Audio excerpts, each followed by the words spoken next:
दोस्तों, क्या आपके घुटनों से भी टक टक की आवाज़ आती है? सीढ़ियाँ चढ़ना मुश्किल हो गया है, सीढ़ियाँ उतरना उससे भी ज़्यादा मुश्किल हो गया है, बैठने के बाद उठने में तकलीफ है और उठ जाते हैं तो फिर दोबारा बैठने में तकलीफ होती है। डॉक्टर्स को, ऑर्थोपेडिक्स को आपने दिखाया है और वो लोग साफ साफ बोल रहे हैं कि आपके घुटनों को रिप्लेस करने की ज़रूरत है, या आपके घुटनों का ग्रीस खत्म हो गया है, या आपके घुटनों को जो गैप है, जो हड्डियों के बीच में गैप होता है वो कम हो गया, कम होता जा रहा है लगातार, या आपके लिगामेंट की प्रॉब्लम है। तो ये वीडियो आप लोगों के लिए ही है। एक ऐसा बहुत बेहतरीन कॉम्बिनेशन आपको बताऊंगा, साथ में एक होम रेमेडी। दोनों को बनाना बहुत आसान है और लेना उससे भी आसान है। तो चलिए इस वीडियो को स्टार्ट करते हैं।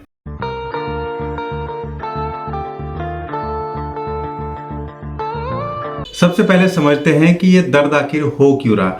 देखिए, उम्र बढ़ने के साथ साथ शरीर में omega 3 fatty acids, vitamin D3 की भी कम जो है वो स्थिति देखने को मिलती है। कोलाजन फाइबर की स्ट्रेंथ कम हो जाती है, उसका बनना, उसके बनने का प्रोसेस कम होता चला जाता है, जिससे पूरा जो जोड़ होता है घुटने का उस पर असर पड़ता है और उसकी मोबिलिटी कम हो जाती है। साथ में उसमें जो साइनोवियल फ्लूइड है, जिसे ग्रीस हम बोल रहे हैं, तो ये साइनोवियल फ्लूइड जो घुटना है उसको मोशन करने में, उसको मूव होने में हेल्प करता है, क्योंकि ये इसमें चिकनाहट होती है तो उसमें जो मूवमेंट है वो आसानी से हो जाता है और फ्रिक्शन नहीं होती है। लेकिन जब ये कम हो जाता है तो वो आपस में टकराने लगते हैं, फ्रिक्शन कम हो जाती है, या उम्र के साथ या किसी भी वजह से डेफिशिएंसी है तो भी वहां पे जो डिस्क है वो जो दो घुटनों के बीच में कुशन, एक गद्दी नुमा चीज होती है, वो खराब हो जाती है। उससे भी जो है आपस में टकराने लगते हैं, एक इरोजन भी स्टार्ट हो जाता है, यानी कि वो घिसने जैसी उनकी स्थिति जो है वो बन जाती है, जिससे लगातार दर्द बना रहता है। खासकर सुबह उठते हैं, सिम्टम की जब बात करते हैं या थोड़ी देर बैठने के बाद जब उठते हैं तो थोड़ी देर बहुत ज्यादा तकलीफ होती है। कुछ देर के बाद, 5-7 मिनट के बाद, थोड़ी दूर चलने के बाद स्थिति थोड़ी सी ठीक नजर आती है। ऐसा ज्यादातर इस प्रॉब्लम में देखने को मिलता है। अब बहुत ज्यादा देर ना करते हम सीधा अपना सॉल्यूशन की तरफ चलते हैं। जो हमारा पहला सॉल्यूशन है वो एक घरेलू बना हुआ एक तरीके का एक मिक्सचर है, जो बहुत ही बढ़िया रिजल्ट, मैंने बहुत सारे पेशेंट को हिदायत दी है। हालांकि सब लोग बना नहीं पाते, ज़्यादातर सिर्फ दवाइयाँ लेना ही जो है उनको सही लगता है, लेकिन जिसने बनाया उसको बहुत ही ज़्यादा बेहतरीन रिजल्ट मिले। किसी पेन किलर या उसकी ज़रूरत नहीं पड़ती हमारी मेडिसिन के साथ में, और घरेलू उपयोग को अगर किया जाए तो बहुत ही बेहतरीन रिजल्ट आपको देखने को मिलते हैं। इसमें जो सबसे पहली चीज़ है वो है फ्लैक्स सीड, जिसको अलसी के बीज भी बोलते हैं। इसमें बहुत अच्छी मात्रा में ओमेगा 3 फैटी एसिड होता है, जो कहीं ना कहीं कार्टिलेज को रिपेयर करने में, कार्टिलेज को रीजनरेट करने में बहुत अच्छा रोल प्ले करता है। ऐसा ही दूसरा कंपोनेंट जो हमने इसमें लिया है वो है तिल। एक्चुअली जो सफ़ेद तिल होते हैं, ज़्यादातर वैसे काले भी ठीक है लेकिन वो थोड़े खाने में कसेले होते हैं। सफ़ेद तिल को इसमें ले गया। सफ़ेद तिल भी एक नेचुरल कैल्शियम का सोर्स है, जो बोन की ग्रोथ को मेंटेन करता है, हड्डी के बनने को, ऑस्टियोब्लास्टिक प्रोसेस, इवन ऑस्टियोक्लास्टिक भी, यानी कि कैल्शियम अच्छे से डिस्ट्रीब्यूट हो बॉडी में, इसको भी बहुत अच्छे से मैनेज करता है। दूसरा कंपोनेंट है इसमें तिल का तेल, तिल, जो सफ़ेद तिल खाने के होते हैं। तीसरा जो कंपोनेंट इसमें वो चिया सीड है। चिया सीड भी एक बहुत बढ़िया जो है वो माइक्रोन्यूट्रिएंट का सप्लाई है, और चिया सीड में हम देखते हैं कि जॉइंट इन्फ्लामेशन को कम करता है, जोड़ों में से सूजन को कम करता है, और साथ में कार्टिलेज को रिपेयर करने का काम भी करता है। ये 3 कंपोनेंट के बाद 2 नट्स हम इसमें मिलता है, यानी कि 3 तो ये लगभग आपके बीज हो गए, जिसमें फ्लैक्स सीड है, फ्लैक्स सीड के अलावा चिया सीड है, और एक हो गया इसमें जो तिल हो गए। तीसरा कंपोनेंट इसमें जो है वो वालनट है, यानी कि अखरोट है। अखरोट में बहुत अच्छी मात्रा में विटामिन ई होता है, जो कार्टिलेज को रिपेयर करता है। इसके साथ साथ विटामिन ई के हम बहुत सारे और भी फंक्शन देखते हैं, जिससे एक पेशेंट को उसके जोड़ों के दर्द में तकलीफ कम हो जाती है, और ऑक्सीडेटिव स्ट्रेस को, यानी कि अपने आप क्षय होने वाली चीज़ों को, अपने आप खत्म होने वाले जो प्रोसेस होता है, यानी कि फ्री रेडिकल्स को न्यूट्रलाइज करने का काम करता है। नेक्स्ट कंपोनेंट इसमें आलमंड है, जिसको बादाम हम बोलते हैं, और बादाम भी बहुत बढ़िया विटामिन ई का सोर्स है, एंटी इन्फ्लामेटरी है, एंटीऑक्सीडेंट है, पेन को कम करता है, कैल्शियम, मैग्नीशियम, पोटेशियम और भी ट्रेस वैल्यू में बहुत सारे एलिमेंट इसमें देखने को मिलते हैं। ये 5 हमने जो घरेलू चीज़ें आपको बताई हैं, जिसको जो लगभग सभी घर में मिल जाती है, और नहीं तो बहुत महंगी भी आपको देखने को नहीं मिलती। 5 चीज़ों को आपको हल्का सा रोस्ट कर लेना है तवे पे, बिल्कुल सूखा रोस्ट करेंगे, ऐसा कोई घी या वगैरह डालने की जरूरत नहीं रहती है।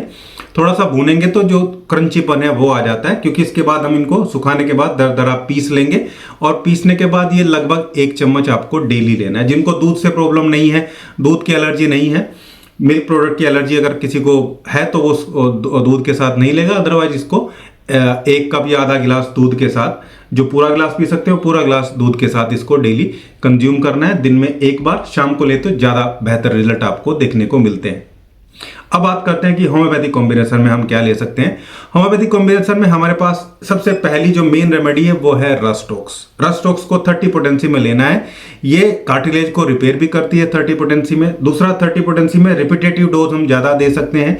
जो उसका क्लासिकल सिम्टम आता है कि थोड़ी देर चलने के बाद राहत मिलती है और सूजन होती है, उसमें बहुत बढ़िया काम करती है। तो पहली रेमेडी है रस्टॉक्स 30 पोटेंसी। दूसरी रेमेडी इसमें सिम्फाइटम है। सिम्फाइटम बहुत ही बढ़िया जो है जॉइंट की और बोन की खासकर रेमेडी है, जो हड्डियों के इरोजन को रोकती है, हड्डियों में होने वाले दर्द को कम करती है, एंटी इन्फ्लामेटरी प्रॉपर्टी है, एनाल्जेसिक है, बहुत बढ़िया मतलब पेन किलर है। सिम्फाइटम ऑफिशियली इसको भी 30 पोटेंसी में अपने कॉम्बिनेशन में लेना है। तीसरी मेडिसिन है लिगामेंट्स और टेंडन की, और डिस्क पे भी कुछ हद तक काम करती है, वो हमारी रेमेडी है रूटा। रूटा 30 को लेना है। रूटा भी प्लांट से बनी दवाई है, पौधे से ही बनती है। ये भी जो तीनों दवाई हैं ये भी प्लांट से बनी दवाई है।